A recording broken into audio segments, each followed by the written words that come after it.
नमस्कार, एस न्यूजमध्ये आपलं स्वागत। बातमीपत्रामध्ये पाहूयात जिल्ह्यात दिवसभर घडलेल्या घडामोडी, पण सुरुवातीला पाहूयात ठळक घडामोडी।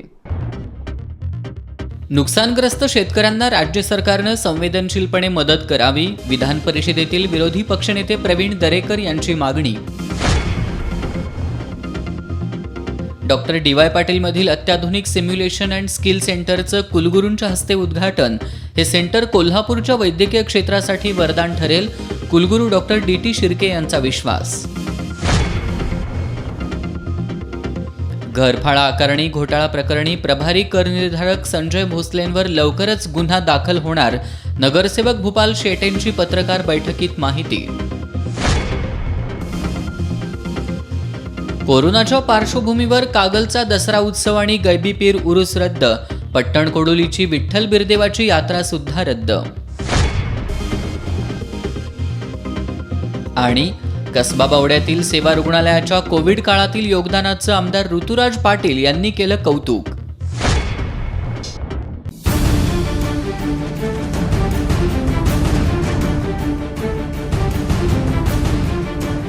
राजकारणाची खबरबात, समाजकारणाचा मागोवा,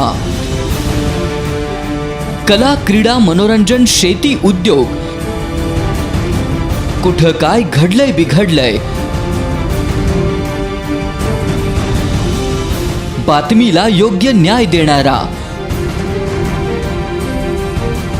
कोल्हापूरचा बुलंद आवाज, एस न्यूज कोल्हापूर, सदैव तुमच्या सोबत।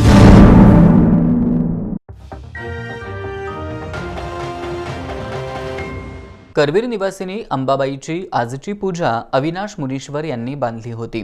या पूजेबद्दल मुनीश्वर यांनी अधिक माहिती दिली। आज नवरात्रोत्सवाचा 6वा दिवस।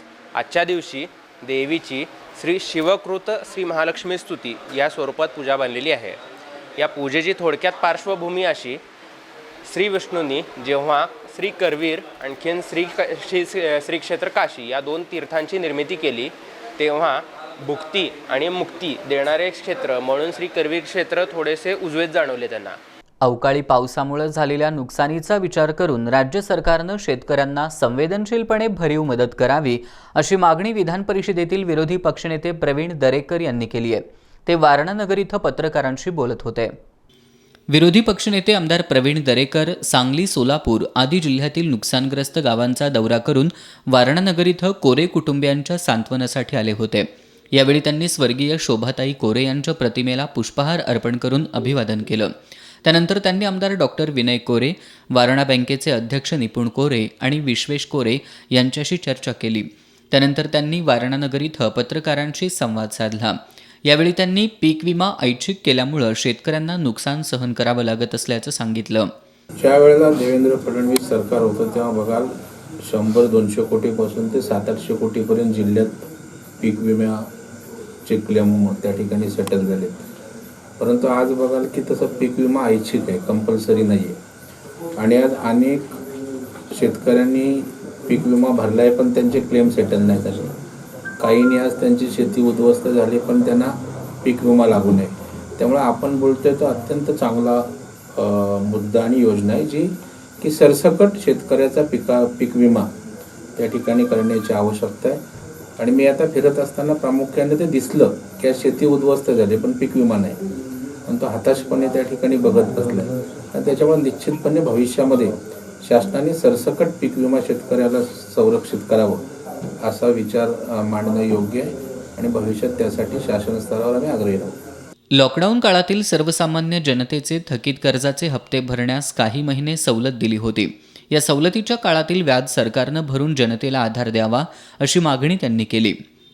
केंद्र शासनानं सांगून सुद्धा काही ठिकाणी रिस्ट्रक्चर किंवा व्याजावर सवलत दिली नाही, कारण बँका त्या ठिकाणी तशा प्रकारचं केलं बँकाही काही ठिकाणी अडचणीत येत आहेत। आणि त्याच्यामुळं सरकारने या ठिकाणी यामध्ये लक्ष घालण्याची आवश्यकता आहे, राज्य सरकारने। आणि हे केंद्राची ही जी योजना सवलतीचे ते कार्यान्वित करून स्वतः काही भार घेऊन करण्याची आवश्यकता आहे। अवकाळी पावसामुळे पिकांच्या झालेल्या नुकसानीमुळे शेतकरी उद्ध्वस्त झाला असून राज्य शासनानं संवेदनशीलपणे विचार करून भरीव निधी देण्याची गरज आहे, अशी मागणी विरोधी पक्षनेते प्रवीण दरेकर यांनी केली। पूर्णपणे 100% शेती उद्ध्वस्त झालेली आहे। म्हणजे आपण बघाल ज्याची 1 हेक्टर 2 हेक्टर आहे ते 100% बाधित झाले. असं नाही की अर्धा पोर्शन राहिला वगैरे. आणि त्या शेतकऱ्यांवर वेगवेगळ्या प्रकारची कर्ज आहेत. कर्जाचे हप्ते, त्याचा सोसायटीचा, सावकारांचा तगादा, बँकेचा तगादा. त्यामुळे उदरनिर्वाह काय करायचा अशा एका वेगळ्या मनस्थितीत आज हा त्या ठिकाणी शेतकरी आहे. आणि अजूनही पंचनामे पूर्ण झालेले नाही. 10 ते 12% पंचनामे फक्त आताशे झालेले आहेत. आणि मला वाटतं शासनाने गतीनं संवेदनशीलतेनं काम करण्याची आवश्यकता आहे. ते मी फिरत असताना कुठे दिसत नाही. माजी मंत्री एकनाथ खडसे यांच्या राजीनाम्याबाबत विचारलेल्या प्रश्नाला उत्तर देणं त्यांनी टाळलं. यावेळी आमदार गोपीचंद पडळकर, जनसुराज्य शक्ती पक्षाचे प्रदेशाध्यक्ष समित कदम, सरचिटणीस आणि प्रवक्ता ॲडव्होकेट राजेंद्र पाटील, जिल्हा परिषद सदस्य अशोकराव माने, माजी समाज कल्याण समिती सभापती विशांत महापुरे, प्रवीण जाधव आदी उपस्थित होते. Doctor DY. पाटील वैद्यकीय महाविद्यालयाच्या वतीनं कदमवाडीतील डॉक्टर डी.वाय. पाटील हॉस्पिटलमध्ये सुरू करण्यात आलेलं अत्याधुनिक simulation and skill centre doctor, संशोधक आणि वैद्यकीय शिक्षण घेणाऱ्या विद्यार्थ्यांसह वैद्यकीय क्षेत्राला दिशा देणारी आहे. मेडिकल हब असलेल्या कोल्हापूरच्या वैद्यकीय क्षेत्रासाठी सिम्युलेशन अँड स्किल सेंटर वरदान ठरेल असा विश्वास शिवाजी विद्यापीठाचे कुलगुरू डॉक्टर डी.टी. शिर्के यांनी व्यक्त केला. ते सिम्युलेशन अँड स्किल सेंटरच्या उद्घाटन प्रसंगी बोलत होते. यावेळी डॉक्टर डी.वाय. पाटील शिक्षण संस्थेचे अध्यक्ष डॉक्टर संजय डी. पाटील, आमदार ऋतुराज पाटील, विश्वस्त पृथ्वीराज पाटील, तेजस पाटील यांची प्रमुख उपस्थिती होती.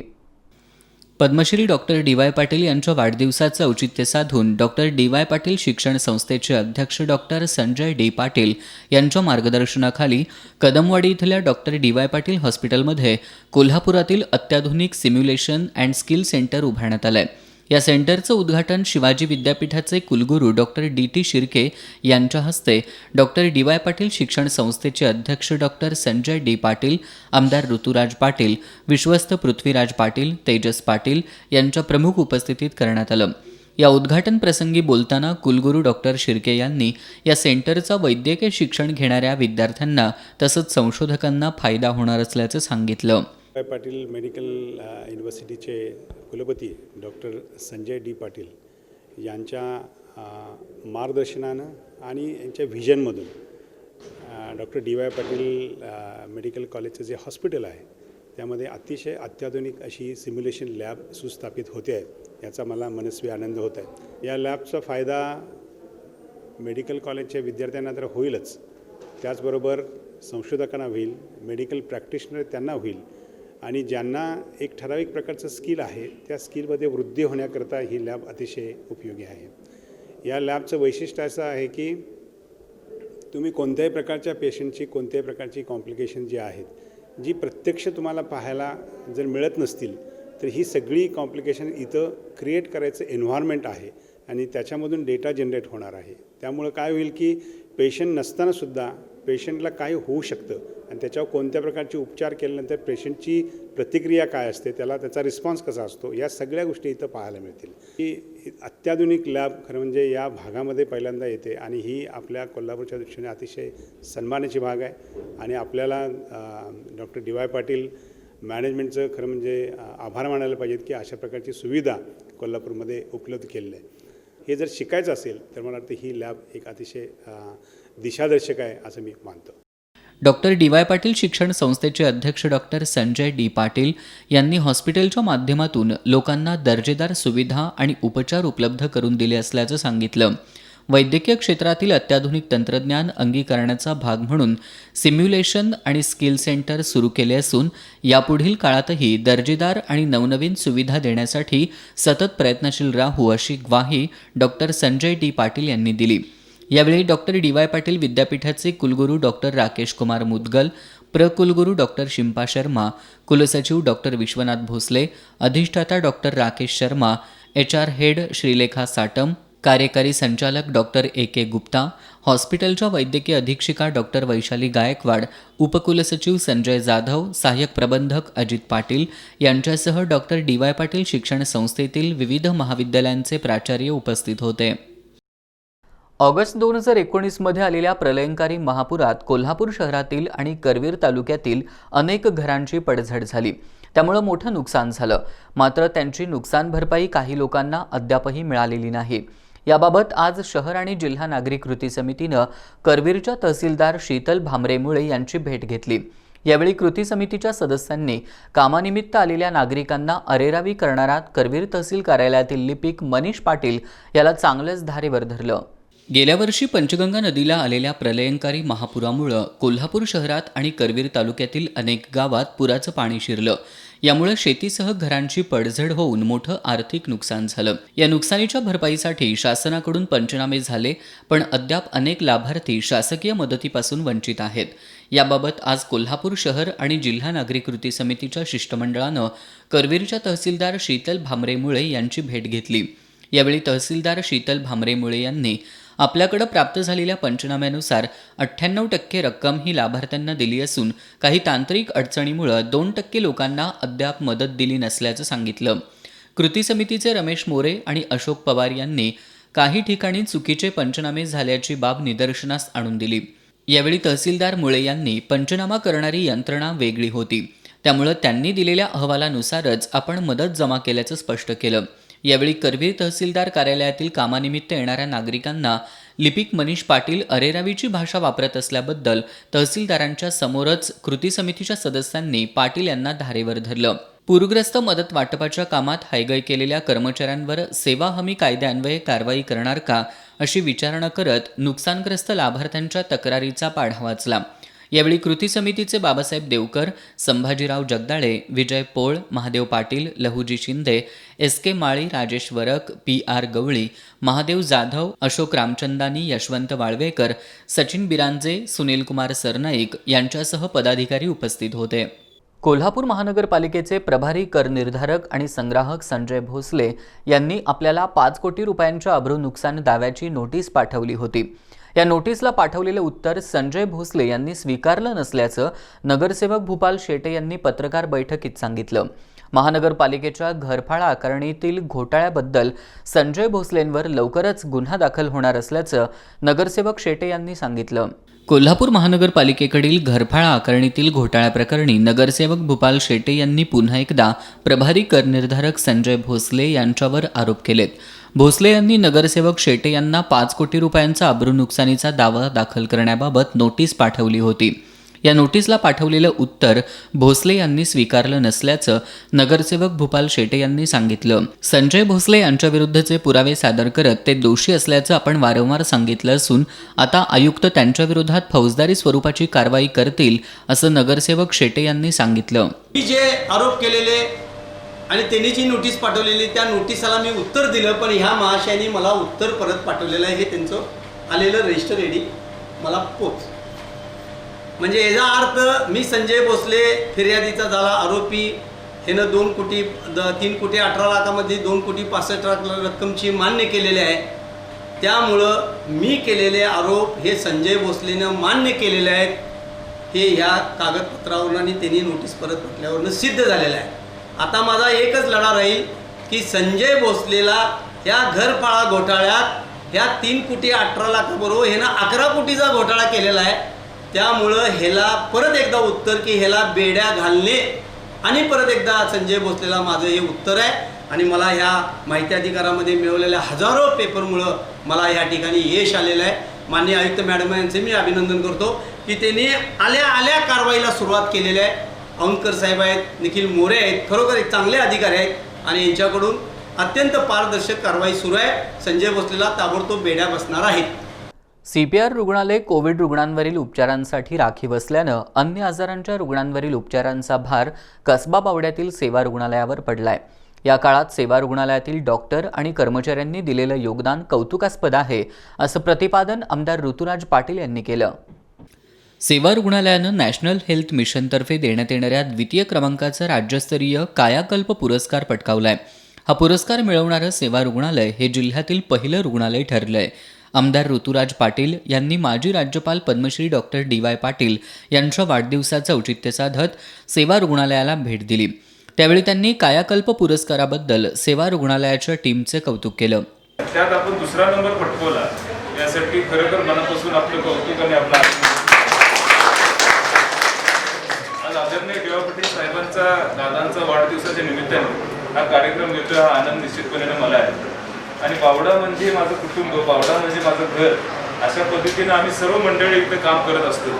आणि मला वाटते आपण ज्या पद्धतीने इथं काम करतात आपल्याला सहकार्य करायची जबाबदारी आम्ही सर्व मंडळींची आहे. यावेळी वैद्यकीय अधीक्षक डॉक्टर उमेश कदम यांनी सेवा रुग्णालयात सुरू असलेले उपचार आणि रुग्णालयाबाबत माहिती दिली. नगरसेवक अशोक जाधव यांनी सेवा रुग्णालयाचा सर्वसामान्यांना मोठा आधार असल्याचं सांगत इथले डॉक्टर आणि कर्मचाऱ्यांचं कौतुक केलं. राज्यस्तरीय समितीनं जानेवारी महिन्यात सेवा रुग्णालयाच्या कामाचं मूल्यमापन केलं होतं.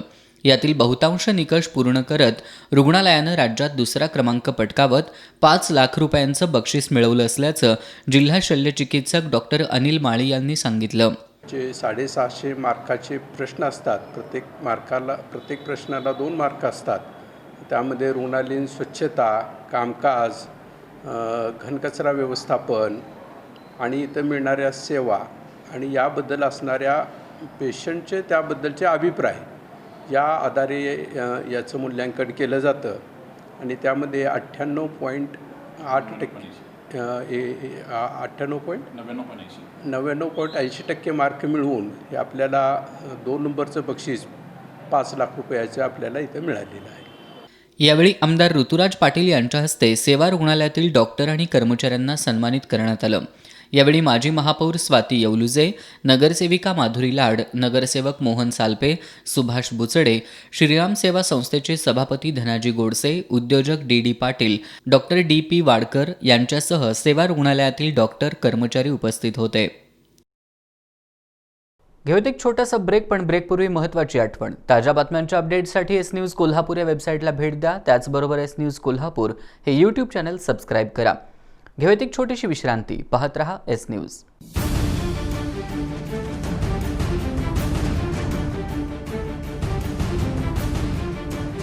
राजकारणाची खबरबात, समाजकारणाचा मागोवा, कला, क्रीडा, मनोरंजन, शेती, उद्योग, कुठं काय घडलंय बिघडलंय, बातमीला योग्य न्याय देणारा, कोल्हापूरचा बुलंद आवाज. एस न्यूज कोल्हापूर, सदैव तुमच्या सोबत.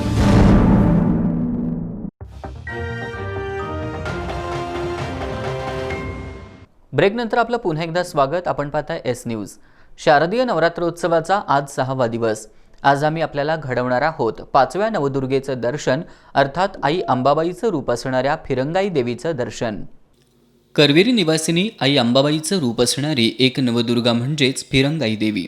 आज नवदुर्गा स्वरूप असणाऱ्या फिरंगाई देवीचं दर्शन घडवणार आहोत. शिवाजी पेठेत फिरंगाई देवीचं पूर्वाभिमुख पुरातन मंदिर आहे. आदिशक्तीचं संहारक रूप म्हणजे देवी महाकाली असून महाकालीच्या प्रत्याधी देवतेचं प्रमुख रूप म्हणजे देवी फिरंगाई होय. या देवीची सिंहास्वरूपिणी मूर्ती असून हिचं मुख आणि कपाळ सिंहाकृती आहे. पूर्वी या मंदिराच्या परिसरात एक तलाव होता. काळाच्या ओघात हा तलाव नष्ट झाला. या देवीचं तीर्थ घेतल्यानं त्वचा रोग नष्ट होतो अशी लोकांची धारणा आहे. शिवाजी पेठेतील गुरव कुटुंबियांच्या 3 पिढ्या या मंदिरातील फिरंगाई देवीची पूजा अर्चा करतात. सध्या इथं द्रौपदी गुरव या देवीच्या सेवेत आहेत.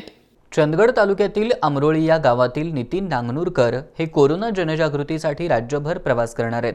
कोरोना काळात 24 तास तत्पर राहून काम करणारे पालकमंत्री सतेज पाटील यांच्या कामातून प्रेरणा घेत जनजागृती करत असल्याचं नांगनुरकर यांनी सांगितलं. राजकीय नेत्यावर प्रेम करणारे अनेक कार्यकर्ते असतात. आपल्या नेत्यावरील प्रेमापोटी काहीही करायला हे कार्यकर्ते तयार असतात. पालकमंत्री सतेज पाटील यांच्यावर प्रेम करणारा असाच एक कार्यकर्ता कोरोना जनजागृतीसाठी राज्यभर भ्रमंती करणार आहे. नितीन नांगनुरकर असं त्या कार्यकर्त्याचं नाव असून तो चंदगड तालुक्यातील अमरोळी गावचा आहे. पालकमंत्री सतेज पाटील यांनी कोरोना काळात 24 तास कार्यरत राहून काम केलंय. नामदार पाटील जनतेसाठी काम करत असतील तर आपण का नाही असा विचार करत ही जनजागृती सुरू केली आहे. पालकमंत्री सतेज उर्फ बंटी पाटील यांच्या प्रेमासाठी त्यांचे बॅनर घेऊन महाराष्ट्र सायकलून होते आणि त्यांनी जेवढे 24 तास काम केल्यानंतर आम्ही का करू नये म्हणून मी सायकल घेऊन महाराष्ट्र जनजागृती करत कोरोनाचा प्रसार मंडळ करत होते. नितीन नांगनुरकर यांनी गेल्या 2 दिवसांपूर्वी चंदगड तालुक्यातून त्यांचा प्रवास सुरू केलाय. आज कोल्हापुरात आल्यानंतर त्यांनी आमदार ऋतुराज पाटील यांची भेट घेतली. यावेळी आमदार ऋतुराज पाटील यांनी नितीन यांची आस्थेवाईकपणे चौकशी करून त्यांना शुभेच्छा दिल्या. नितीन राज्यभर भ्रमंती करणार असल्यानं त्यांच्या सायकलीसाठी आवश्यक किट उपलब्ध करून देण्यासह सायकलची दुरुस्ती करून देण्याबाबत आमदार ऋतुराज पाटील यांनी सूचना केल्यानंतर तातडीनं नितीन यांच्या सायकलची दुरुस्ती करण्यात आली. दसरा दिवाळीच्या पार्श्वभूमीवर शहरात होणारी गर्दी नियंत्रित करण्यासाठी आरोग्य विभागानं कोरोना प्रतिबंधात्मक जनजागृती प्रभावीपणे राबवण्याबरोबरच प्रसंगी दंडात्मक कारवाईची व्याप्ती वाढवावी अशी सूचना महापौर नीलोफर आजरेकर यांनी प्रशासनाला केली. कोरोनाच्या पार्श्वभूमीवर घरफाळ्यावरील दंड आकारणीत सवलत देण्यासाठी योजना राबवण्याची सूचनाही त्यांनी केली. महापौर नीलोफर आजरेकर आणि आयुक्त डॉक्टर कादंबरी बलकवडे यांनी आज महानगरपालिकेच्या विविध विभागांचा आढावा घेतला. या बैठकीला उपमहापौर संजय मोहिते, स्थायी समिती सभापती सचिन पाटील, महिला आणि बालकल्याण समिती सभापती शोभा कवाळे, प्राथमिक शिक्षण समिती सभापती श्रावण फडतारे, प्रभाग समिती सभापती रीना कांबळे, गटनेते शारंगधर देशमुख, राहुल चव्हाण, अतिरिक्त आयुक्त नितीन देसाई यांच्यासह सर्व खातेप्रमुख उपस्थित होते. डेंग्यू चिकुनगुनिया रोखण्यासाठी औषध फवारणीबरोबरच शहरात जनजागृती कार्यक्रम हाती घेण्यात यावा अशी सूचना महिला आणि बालकल्याण समिती सभापती शोभा कवाळे आणि गटनेते शारंगधर देशमुख यांनी केली. शहरात संसर्गजन्य आजारांचा प्रतिबंध करण्यासाठी औषध फवारणीसह अन्य स्वच्छतेचा कार्यक्रम गतिमान करावा. महापालिका इमारतीमधील गाळेधारकांकडील भाडे वसुलीसाठी आवश्यक ती कार्यवाही करण्याबाबतही त्यांनी सूचना केली. कोरोनामुळे महानगरपालिकेची आर्थिक परिस्थिती अडचणीची आहे. या पार्श्वभूमीवर उत्पन्न वाढीसाठी काय उपाययोजना केल्या अशी विचारणा महापौरांनी केली. यावर आयुक्त कादंबरी बलकवडे यांनी करवसुलीसह उत्पन्न वाढीच्या अन्य पर्यायांबाबत आवश्यक ती कार्यवाही केली जाईल असं सांगितलं. शहरातील गर्दी नियंत्रित करण्यासाठी श्री अंबाबाई मंदिर परिसर तसंच मुख्य बाजारपेठांमध्ये गर्दी रोखण्यासाठी महानगरपालिकेच्या वतीनं विशेष पथकं कार्यान्वित केली जातील असं आयुक्त बलकवडे यांनी सांगितलं. कोरोनाचा संसर्ग रोखण्यासाठी महानगरपालिका प्रशासनानं चांगलं काम केलं असून पोस्ट कोविडचा कार्यक्रम प्राधान्यानं हाती घेऊन शाहू स्मारक भवन इथं पोस्ट कोविड सेंटर लवकरच कार्यान्वित करण्यात येत असल्याचं आयुक्तांनी सांगितलं. शहरात ट्रक टर्मिनल्सकडे जाणाऱ्या रस्त्यांची निविदा प्रक्रिया पूर्ण झाली असून लवकरच हे काम सुरू होईल. तसंच गाडी अड्डा पार्किंगचं काम हाती घेण्यात येत असून त्यामध्ये असणारी अतिक्रमणं काढण्यासाठी शहर अभियंत्यांनी विशेष मोहीम हाती घ्यावी अशी सूचना आयुक्तांनी केली. सरस्वती टॉकीज इथं मल्टीलेव्हल कार पार्किंग उभारणी तात्काळ करण्याबाबत आवश्यक कार्यवाही करण्याची सूचना यावेळी करण्यात आली. कोल्हापूर शहराच्या 3ऱ्या सुधारित आराखड्यासाठीची कार्यवाही प्राधान्यानं हाती घ्यावी यासाठी सहाय्यक संचालक नगररचना यांनी आवश्यक त्या सर्व प्रक्रिया तातडीनं सुरू कराव्यात अशी सूचना महापौरांनी केली. कागलमधील जागृत देवस्थान गहिनीनाथ उरुसानिमित्त सर्वपक्षीय बैठक पार पडली. या बैठकीत दसरा उत्सव तसंच गैबी पीर उरूस कोरोनाच्या पार्श्वभूमीवर रद्द करण्याचा निर्णय घेण्यात आलाय. उरूस काळात मोजक्याच लोकांच्या उपस्थितीत साध्या पद्धतीनं धार्मिक कार्यक्रम पार पाडण्याचं निश्चित करण्यात आलं.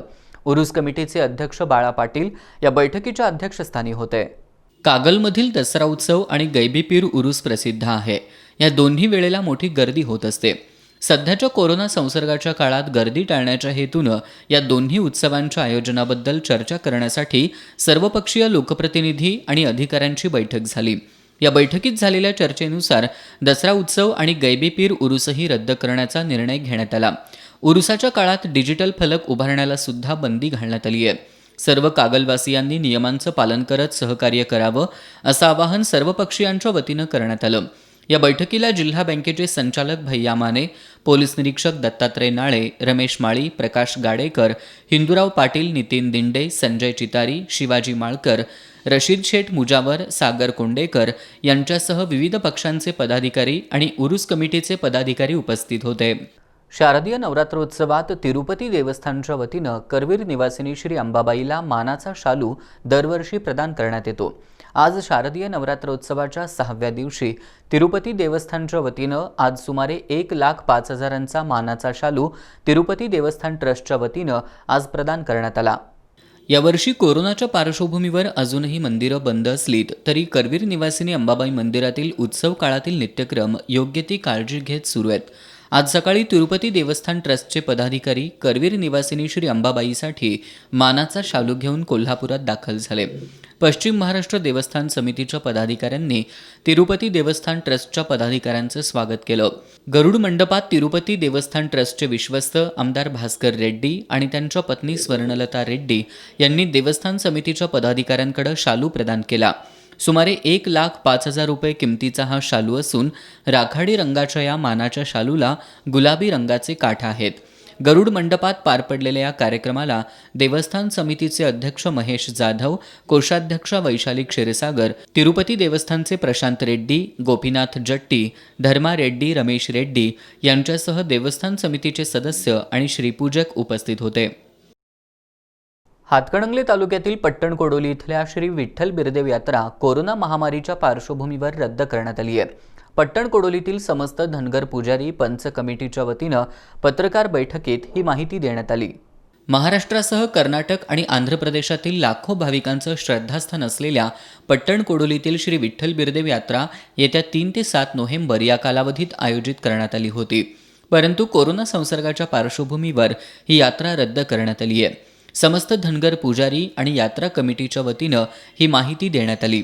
येत्या 1 नोव्हेंबरपासून घरगुती गॅस सिलेंडरसाठी केंद्र सरकारनं प्रायोगिक तत्वावर OTP योजना कार्यान्वित करण्याचा निर्णय घेतलाय. या योजनेमुळे ग्रामीण भागातील जनतेला अडचणींचा सामना करावा लागणार असल्याचं सांगत शेकापच्या महिला आघाडीनं योजनेला विरोध केलाय. आघाडीच्या वतीनं जिल्हा पुरवठा अधिकाऱ्यांना निवेदन देण्यात आलं. गॅस सिलेंडर घरपोहोच हवे असेल तर आता गॅस ग्राहकांना बँकेचे ऑनलाईन व्यवहार करताना द्यावा लागतो तसा वन टाईम पासवर्ड अर्थात OTP द्यावा लागणार आहे. 1 नोव्हेंबरपासून पुण्यासह देशातील 100 स्मार्ट शहरात प्रायोगिक तत्वावर याची अंमलबजावणी होणार आहे. ग्राहकांना गॅस सिलेंडरची नोंदणी केल्यानंतर सिलेंडरची पावती तयार होताच हा OTP ग्राहकांच्या मोबाईलवर येईल आणि सिलेंडरच्या प्रत्यक्ष डिलिव्हरी वेळी ग्राहकाला हा OTP संबंधित गॅस कंपनीच्या प्रतिनिधीला दाखवल्यानंतर ग्राहकाला सिलेंडर प्रत्यक्षात मिळणार आहे. ही योजना ग्राहकांसाठी विशेषतः ग्रामीण भागासाठी अडचणीची ठरणार असल्यानं ती रद्द करावी अशी मागणी शेकाप महिला आघाडीनं केली आहे. जिल्हा पुरवठा अधिकारी दत्तात्रय कवितके यांना निवेदन सादर करण्यात आलं. यावेळी वैशाली सूर्यवंशी, राजश्री सावंत, गीता कदम, शीतल पोवाळकर, मयुरा पाटील, प्रिया जाधव आदी उपस्थित होते. घेऊयात एक छोटासा ब्रेक, पण ब्रेकपूर्वी महत्त्वाची आठवण. ताज्या बातम्यांच्या अपडेट्ससाठी S न्यूज कोल्हापूर या वेबसाईटला भेट द्या. त्याचबरोबर S न्यूज कोल्हापूर हे यूट्यूब चॅनल सबस्क्राईब करा. घेऊयात एक छोटीशी विश्रांती. पाहत रहा S न्यूज.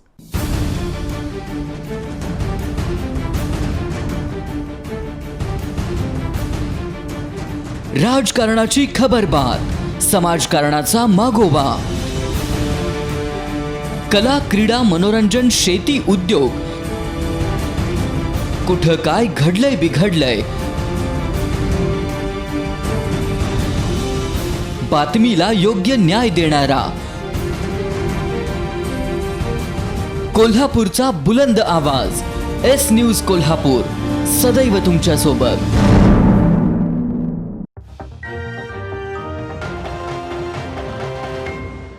ब्रेकनंतर आपलं पुन्हा एकदा स्वागत. आपण पाहताय S न्यूज.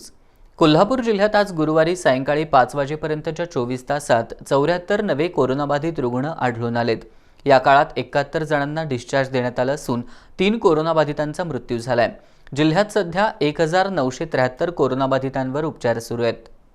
जिल्ह्यात 24 तासात एकूण 781 जणांचे स्वॅब तपासणी अहवाल प्राप्त झाले. त्यापैकी 707 अहवाल निगेटिव्ह आले तर 74 अहवाल पॉझिटिव्ह आले. नवीन कोरोनाबाधित रुग्णांमध्ये कोल्हापूर शहरात सर्वात जास्त म्हणजेच 40 रुग्ण आढळून आले. त्यापाठोपाठ हातकणंगले तालुक्यात 8, शिरोळ तालुक्यात 5, करवीर तालुक्यात 4, चंदगड तालुक्यात 3, पन्हाळ तालुक्यात 2, आजरा, गडहिंग्लज, गगनबावडा आणि राधानगरी तालुक्यात प्रत्येकी 1 रुग्ण आढळून आला. कागल आणि शाहूवाडी तालुक्यात एकही रुग्ण अद्याप आढळून आलेला नाही. कोल्हापूर जिल्ह्यातील कोरोनाबाधित रुग्णांची आतापर्यंतची एकूण संख्या 47,643 इतकी झाली आहे. 24 तासात 71 रुग्णांना बरे झाल्यानं डिस्चार्ज देण्यात आला. त्यामुळे डिस्चार्ज दिलेल्या रुग्णांची एकूण संख्या 44,053 झाली आहे. तर 3 रुग्णांचा मृत्यू झाल्यानं एकूण मृतांची संख्या 1,617 इतकी झाली आहे. सध्या जिल्ह्यात 1973 कोरोनाबाधित रुग्णांवर उपचार सुरू आहेत। रुग्णसंख्या कमी झाल्यानं शहरातील कोविड उपचार केंद्रांमधील शिल्लक बेडची संख्याही वाढली आहे। आज सायंकाळी 6च्या सुमारास शहरातील एकूण 414 बेड शिल्लक होते। त्यामध्ये 177 ऑक्सिजन बेड तर 6 व्हेंटिलेटर बेडचा समावेश होता। इचलकरंजी शहरात पोलीस खात्यानं मागील 2 वर्षांपासून शहर आणि परिसरातील गुन्हेगारी क्षेत्रावर ज्याप्रमाणे पोलीस खात्यानं वचक निर्माण केलाय त्याच पद्धतीनं आपणही गुन्हेगारांच्या मुसक्या आवळू तसंच महिलांवरील अत्याचार रोखण्यासाठी आपण आग्रही राहू अशी माहिती नूतन अप्पर पोलीस अधीक्षक जयश्री गायकवाड यांनी दिली आहे। त्या पत्रकारांशी बोलत होत्या। गेल्या 2 वर्षामध्ये इथे गुन्हेगारी मोडीत आणण्यासाठी जे काम केलेलं आहे किंवा जातीय सलोखा किंवा सामाजिक सलोखा राखण्यासाठी जे काम केलेलं आहे तर त्याच पद्धतीनं माझी ही कामाची पद्धत असणार आहे। मीही त्यांच्या पावलावर पाऊल ठेवूनच काम करेन आणि त्यांनी गेल्या 2 वर्षामध्ये जवळपास 200 गुन्हेगारांना जेलमध्ये ठेवण्याचं काम केलं आहे। तर माझी ही कामाची पद्धत तीच असणार आहे। माझ्याकडूनही तसंच काम केलं जाईल की बाबा ते गुन्हेगार आतच राहतील आणि अजून काही गुन्हेगार बाहेर असतील की जे आपलं कायदा सुव्यवस्था असेल सामाजिक व्यवस्था बिघडवण्याचं काम करत असतील तर त्यांना नक्कीच पाठीशी घातलं जाणार नाही। अवैध धंदे असतील, जुगार असेल, दारूबंदीचा असेल विषय किंवा इतर काही राजकीय कोणी गुन्ह्यामध्ये सहभागी होत असेल, राजकीय पक्षातील असतील किंवा इतर समाजातील प्रतिष्ठित नागरिक असतील तर चुकीचं आहे, त्याला पाठीशी कधीच घातलं जाणार नाही माझ्याकडून। जे चांगलं आहे त्याच्या नेहमी पाठीशी असेल, जे योग्य आहे सत्य आहे त्याच्या नेहमी पाठीशी असेल। इचलकरंजी वासियांनी मनामध्ये ही शंका बाळगू नये की आता ते 2 अधिकारी गेले आणि आता पुढे इचलकरंजीचं काय, तर माझ्यावर त्यांनी विश्वास ठेवावा आणि त्या विश्वासाला नक्कीच पात्र ठरण्यासाठी माझ्याकडून चांगलं काम पुढच्या 2 वर्षामध्ये केलं जाईल। आणि आपल्याला विनंती आहे की माझा मोबाईल नंबर सर्वसामान्य जनतेपर्यंत दिला तरी काही अडचण नाही आहे, कारण कधीही आपल्याला अडचणी काही असतील तर आपण कधीही माझ्या मोबाईलवरती कॉल करू शकता। माझा मोबाईल नंबर आहे 8208891950। तर आपण कधीही अडचण असेल कॉल करा। एखाद्या वेळेस कॉल माझ्याकडून स्वीकारला गेला नाही तर मेसेज करा, त्याच्यावर नक्कीच ॲक्शन घेतली जाईल आणि योग्य ती ॲक्शन घेतली जाईल। राधानगरी तालुक्यातील कोते ग्रामपंचायतीच्या सरपंच अनिता पाटील यांच्यावर अविश्वास ठराव आणल्यानंतर त्यांनी उच्च न्यायालयात याचिका दाखल केली आहे। पत्रकार बैठकीत त्यांनी ही माहिती दिली। भाजप सरकारच्या काळात थेट जनतेतून सरपंच निवडले गेले। आता मात्र महाविकास आघाडीची सत्ता आल्यानंतर थेट सरपंच निवड रद्द करत लोकनियुक्त सरपंचावर अविश्वास ठराव आणण्याचा अधिकार ग्रामपंचायत सदस्यांना देण्यात आलाय। त्यातच अविश्वास ठराव आणल्यानंतर ग्रामसभा घेण्याची देखील गरज नसल्याचं ग्रामविकास विभागानं जारी केलेल्या परिपत्रकात म्हटलंय। मात्र हे परिपत्रक लोकनियुक्त सरपंचांचा अपमान करणार असल्याचं सांगत ग्रामविकास विभागाच्या परिपत्रकाला उच्च न्यायालयात आव्हान दिलं असल्याचं सरपंच अनिता पाटील यांनी सांगितलं। या पत्रकार परिषदेला हिरवडे दुमालाचे सरपंच दत्तात्रय कांबळे, कृष्णा पाटील, सचिन पाटील आदी उपस्थित होते। कसबा बावड्यातील लाईन बाजार प्रभागातील अंतर्गत रस्त्यांच्या डांबरीकरणाच्या कामाचा शुभारंभ आमदार ऋतुराज पाटील यांच्या हस्ते करण्यात आला।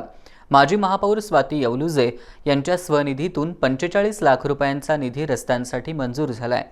कोल्हापूर महानगरपालिकेच्या प्रभाग क्रमांक 6 लाईन बाजार या प्रभागातील Tryamboli play corner, Shivaji colony, Rajgad park, Ayodhya colony तसंच जाधव पार्क, शिवतेज चौक अशा एकूण 10 ठिकाणच्या रस्त्यांच्या कामाचा शुभारंभ आमदार ऋतुराज पाटील यांच्या हस्ते करण्यात आला।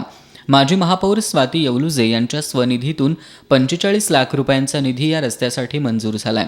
रस्त्याच्या कामाच्या शुभारंभावेळी उपमहापौर संजय मोहिते, नगरसेवक मोहन सालपे, डॉक्टर संदीप नेसदार, सुभाष बुचडे, नगरसेविका माधुरी लाड, सागर येवलुजे, मनोहर जाधव, डी पाटील, रवी भोसले, सुरेश घाटगे, जयकुमार दिंडे, धनाजी तोरसकर, सागर येवलुजे यांच्यासह भागातील नागरिक उपस्थित होते। दुसऱ्या व्यक्तीबरोबर प्रेम प्रकरण असल्याचं पतीला सांगण्याची धमकी देत हातकणंगले तालुक्यातील कबनूर इथल्या मोहम्मद बागवान यानं नात्यातील एका महिलेवर बलात्कार केल्याचं उघडकीला आलंय। या प्रकरणी शिवाजीनगर पोलिसांनी बागवानला अटक केली आहे। कबनूरातील इंदिरानगर परिसरातील मोहम्मद बागवान यानं नात्यातील एका महिलेला तिचं दुसऱ्या एका व्यक्तीशी प्रेमसंबंध असल्याची माहिती तिच्या पतीला देण्याची धमकी देत तिच्यावर जबरदस्तीनं लैंगिक अत्याचार केले। याबाबत पीडितेने दिलेल्या तक्रारीवरून पोलिसांनी 73 वर्षाच्या मोहम्मद बागवान याला अटक केली आहे. न्यायालयाने त्याला 26 ऑक्टोबरपर्यंत पोलीस कोठडी सुनावली आहे. इचलकरंजी शहरातील व्यंकटराव हायस्कूल परिसरातील लायकर गल्ली इथं बेकायदेशीरपणे उभारलेला फलक हटवावा अशी मागणी नगरसेवक अमरजित जाधव यांनी केली आहे. मुख्याधिकाऱ्यांनी या फलकाबाबत कायदेशीर कारवाईचा आदेश दिला असताना संबंधित विभागाकडून चालढकल केली जात असल्याचा आरोप जाधव यांनी केला आहे. उच्च न्यायालयाच्या आदेशाचं पालन करत इचलकरंजी नगरपालिकेनं 24 मे 2016 रोजी सर्वसाधारण सभेत इचलकरंजी शहरात कोणत्याही राजकीय, सामाजिक आणि इतर व्यक्तींचे डिजिटल फलक तसंच जाहिरात फलक विनापरवाना उभा करण्यात आले तर संबंधित फलक हटवून संबंधितांविरुद्ध फौजदारी स्वरूपाची कारवाई करण्याचा ठराव करण्यात आला आहे. याच ठरावाचा आधार घेत नगरसेवक अमरजित जाधव यांनी त्यांच्या प्रभागातील एका फलकावर आक्षेप घेत हटवण्याची मागणी केली आहे. तक्रार केली. त्यानुसार इचलकरंजी नगर परिषदेच्या अतिक्रमण विभागाने माननीय मुख्याधिकारी यांच्या आदेशाने सदरचा डिजिटल फलक 13/9/2020 रोजी काढला आणि त्या पद्धतीने संबंधितांना सूचना दिल्या. परंतु संबंधित लोकांनी पुन्हा 13 तारखेच्या रात्री परत हा रातोरात फलक लावला. तशा पद्धतीचा रिपोर्ट अतिक्रमण विभागानं नगर परिषदेमध्ये दिलेला आहे. त्यानुसार मी दिनांक 14 रोजी पुन्हा तक्रार दाखल करून सदर व्यक्ती व त्या मंडळावरील संबंधित कार्यकर्त्यांच्यावर कायदेशीर फौजदारी गुन्हा दाखल व्हावा अशा पद्धतीची मागणी दिनांक 14/10/2020च्या पत्राने केलेली आहे. त्यानुसार सदरचा गुन्हा दाखल करण्यासंदर्भात संबंधितांना आदेश माननीय मुख्याधिकारी यांनी दिलेले आहेत. 2 दिवसांपूर्वी राजाराम बंधाऱ्यावर पोहायला गेलेला कदमवाडीतील संस्कार कुरणे हा शाळकरी मुलगा वाहून गेला होता. आज शिये पुलाजवळ त्याचा मृतदेह आढळून आलाय. कदमवाडी इथं राहणारा संस्कार कुरणे आणि त्याचा मित्र कसबा बावडा इथल्या राजाराम बंधाऱ्यावर पोहण्यासाठी गेले होते. मात्र पाण्याच्या प्रवाहाचा अंदाज न आल्यानं दोघंही पाण्यातून वाहून गेले. नदीकाठावरील नागरिकांनी प्रयत्न करत संस्कारच्या मित्राला सुखरूप पाण्याबाहेर काढलं, पण संस्कार सापडू शकला नाही. गेल्या 2 दिवसांपासून संस्कारला शोधण्यासाठी मोहीम राबवण्यात आली. अखेर आज सकाळी शिये पुलाजवळ संस्कार कुरणेचा मृतदेह नदीपात्रात आढळून आला. अग्निशमन दलाच्या जवानांनी हा मृतदेह बाहेर काढला. शेवटी पुन्हा एक नजर ठळक घडामोडींवर. नुकसानग्रस्त शेतकऱ्यांना राज्य सरकारनं संवेदनशीलपणे मदत करावी, विधान परिषदेतील विरोधी पक्षनेते प्रवीण दरेकर यांची मागणी. डॉक्टर DY पाटीलमधील अत्याधुनिक सिम्युलेशन अँड स्किल सेंटरचं कुलगुरूंच्या हस्ते उद्घाटन. हे सेंटर कोल्हापूरच्या वैद्यकीय क्षेत्रासाठी वरदान ठरेल, कुलगुरू डॉक्टर DT शिर्के यांचा विश्वास. घरफाळा आकारणी घोटाळा प्रकरणी प्रभारी करनिर्धारक संजय भोसलेंवर लवकरच गुन्हा दाखल होणार, नगरसेवक भूपाल शेटेंची पत्रकार बैठकीत माहिती. कोरोनाच्या पार्श्वभूमीवर कागलचा दसरा उत्सव आणि गैबी पीर उरूस रद्द, पट्टण कोडोलीची विठ्ठल बिरदेवाची यात्रा सुद्धा रद्द. आणि कसबा बावड्यातील सेवा रुग्णालयाच्या कोविड काळातील योगदानाचं आमदार ऋतुराज पाटील यांनी केलं कौतुक. बातम्यांच्या ताज्या अपडेट्ससाठी एस न्यूज कोल्हापूर या वेबसाईटला भेट द्या. त्याचबरोबर एस न्यूज कोल्हापूर हे यूट्यूब चॅनल सबस्क्राईब करा. आणि याबरोबरच हे बातमीपत्र संपलं. नमस्कार.